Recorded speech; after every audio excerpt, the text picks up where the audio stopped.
అన్నా ఆవిడ పంపించు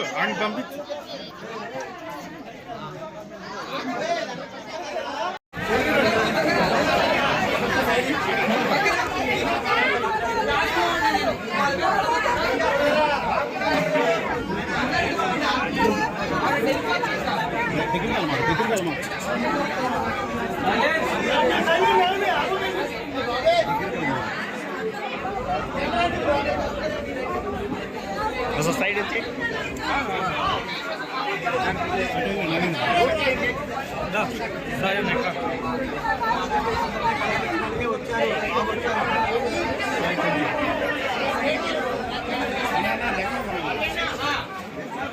అన్నా నువ్వు కూర్చో అన్నా.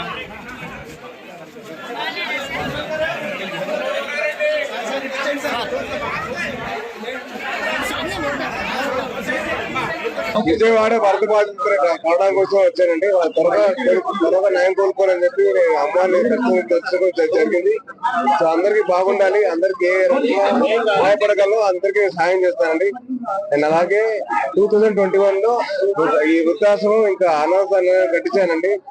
అమ్మ ప్రేమ ఆదరణ సంస్థ అని. సో వాళ్ళు నా కోసం యాక్షన్ అయినప్పుడు అందరు నా కోసం ప్రే చేశారు, నా కోసం తొందరగా కోలుకోవాలని చెప్పి. సో అలాగే నేను వాళ్ళ కోసం వచ్చానండి. నా బాధ్యతగా, నా రెస్పాన్సిబిలిటీగా నేను వచ్చి వాళ్ళందరినీ కలవడం జరుగుతుందండి. అలాగే అందరికీ నేను ఫుడ్ ప్యాకెట్స్ కానివ్వండి, వాళ్ళకి కావాల్సిన సప్లైస్ కానివ్వండి అవన్నీ అందజేస్తాను వచ్చాను. సో మీ అందరూ ఇదిగా అందరూ వచ్చి నన్ను సపోర్ట్ చేయడం చాలా థ్యాంక్స్ అండి. అలాగే మీ అందరూ త్వరగా కోలుకోవాలని చెప్పి నేను కోరుకున్నాను. Thank you. నాకు చాలా ఆనందంగా ఉంది. అంటే వాళ్ళ రెస్పాన్సిబిలిటీ వాళ్ళు నెరవేరుస్తున్నారు కదండి. సో చాలా గర్వంగా ఉంది. సెక్యూర్ గా నేను కలిస్తే తెలియదు, ఇంకెవరు కలిస్తే తెలియదు. అన్ని సక్రమంగా ఉన్నాయండి. ఎవరు అందరూ చాలా న్యాయంగా త్వరగా కోరుకున్నారు. సో అందరూ చాలా బాగుందండి. తెలంగాణ ఏపీ కలిసి 6 కోట్ల రూపాయలు ఇచ్చారు. ఇచ్చినా గానీ పవన్ కళ్యాణ్ వరదలు ఎక్కడ